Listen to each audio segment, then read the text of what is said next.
कागल तालुक्यातील चिमगाव ग्रामपंचायतीच्या हद्दीतील 70 वर्षापासून वापरत असलेला पाणंद रस्ता एका शेतकऱ्याने बंद केल्यामुळे ग्रामस्थांची येथून ये जा थांबली आहे। या विरोधात परिसरातील ग्रामस्थांनी तहसील कार्यालयासमोर बेमुदत उपोषण करण्याचा इशारा दिला आहे।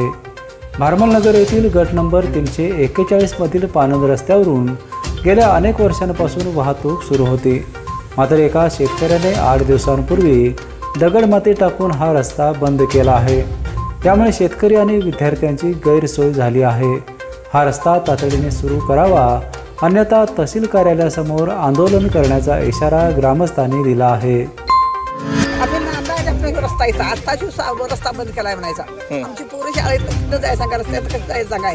आणि उन्हाळ्यात झालं, पावसाळ्यात कसं आम्ही काय करायचं, हे हत्ती गवता नव्याचा जायला। हा रस्ता लोकांनी जा येण्यासाठी महत्त्वाचा रस्ता होता। शाळेच्या मुलांसाठी, शेतीची माल वाहतूक करण्यासाठी महत्त्वाचा होता आणि संबंधित व्यक्तीने एका येऊन रस्ता बंद करून तिथल्या लोकांनी विटीस धरायचा प्रयत्न केलेला आहे। तरी रस्ता हा लवकरात लवकर खुला होऊन आम्हाला मिळावा, तिथल्या लोकांची गैरसोय टाळावी आणि जरी रस्ता नाही खुला झाला तर आम्ही अमरण उपोषणला सोमवारपासून तहसीलदार कार्यालय कागल येथे बसत आहे। सगळ्यात मोठा प्रॉब्लेम हा आहे की लहान मुलं आहेत सगळी, ती जवळजवळ 8-9 मुलं आहेत, 5वी-6वीचे।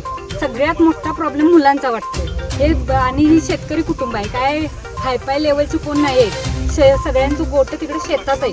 बायका ह्या सगळ्या सकाळचं जाताना त्यांच्या अवस्था बघवत नाही, गाड्या एका ठिकाणी लावतात, निम्म्या वाटतं ती चालत येतात राडीतनं आणि चिखलातनं, त्यांची अवस्था बघणं होत नाही आहे। आणि हे साध्या गोष्टीसाठी आणि किंवा काहीतरी जे काय आहे ते योग्य निर्णय घ्या आणि सगळ्यांना रस्ता खुला करा। बेपेनसाठी कागलहून सर्जेराव भाट।